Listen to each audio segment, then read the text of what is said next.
There are three great accounts of the childhood of Cyrus, founder of the Achaemenid Empire, written by Herodotus, Xenophon, and Ctesias. Each tells a story shaped by Persian tradition and royal destiny. By joining these voices together, we uncover a fuller picture of the boy who would rise to rule all of Asia, Cyrus the Great. In the silent halls of Ecbatana, King Astyages of Media dreamed a dream that shook his soul. From his daughter Mandane flowed a great river, swelling until it drowned the world in its waters. The Magi read the vision. From your daughter shall be born a son who will rule all Asia. Fear gripped the king's heart, and to escape his fate, he gave Mandane in marriage to a mild Persian prince, Cambyses. A year passed, yet one night another dream came. From Mandane's womb grew a vine, its branches spreading until they covered all of Asia. Once more the Magi warned, the child in her shall be master of nations. Terrified, Astyages brought his pregnant daughter back to Media, determined that her child should never live to fulfill this prophecy. Emotional, dramatic orchestral music. When Mandane gave birth, her newborn son was torn from her arms. Astyages commanded his general, Harpagus, to kill the child. But pity conquered duty. Harpagus gave the baby to a herdsman, Mithridates, whose wife had lost her own infant that very day. Together, they buried their dead child and raised the royal boy as their own. Thus, the infant Cyrus was spared, hidden among shepherds, destined for greatness. Years passed.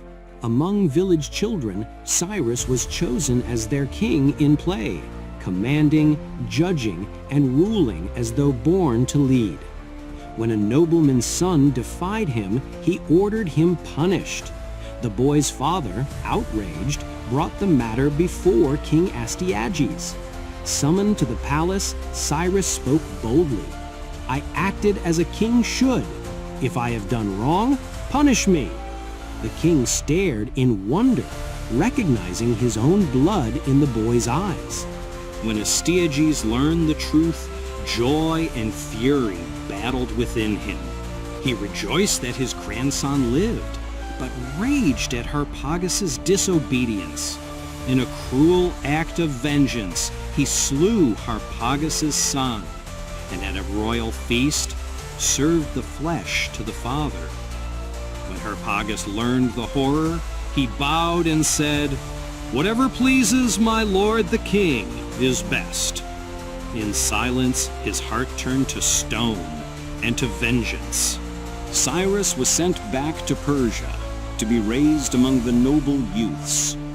In the great square called the Apadana, Persian boys were taught truth, justice, and discipline.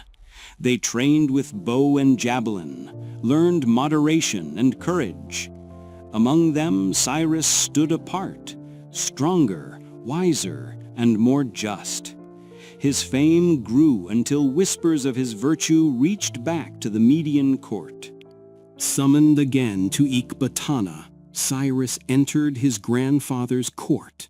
There Harpagus approached him in secret. He revealed the truth of the king's dreams and his own terrible loss. "Cyrus," he said, "the gods have marked you to rule. Rise against the tyranny of Astyages." A Chaldean astrologer confirmed the omen. "You shall become the foremost man in Asia." Destiny had spoken. At Harpagus' urging, Cyrus sent word to his father, Cambyses, to raise an army. Meanwhile, he plotted his escape from Ecbatana. When the king's horsemen caught up to him, Cyrus offered a feast. Wine flowed, laughter rose, until the pursuers slept in drunken stupor. In the silence of night, the young prince fled toward Persia, the stars lighting his path to freedom. Near the city of Hirba, Cyrus met his father's army, 1,000 horsemen and 5,000 infantry. At dawn, the Median riders attacked. With fire in his eyes, Cyrus led the charge, striking down foe after foe. The Medes broke and fled, and the dawn blazed over a new destiny. The boy who once ruled in play now stood as the true king of Persia. Thus began the war that would forge the Achaemenid Empire and the legend of Cyrus the Great. Thanks for watching. Subscribe to the channel for more epic stories. Stay tuned.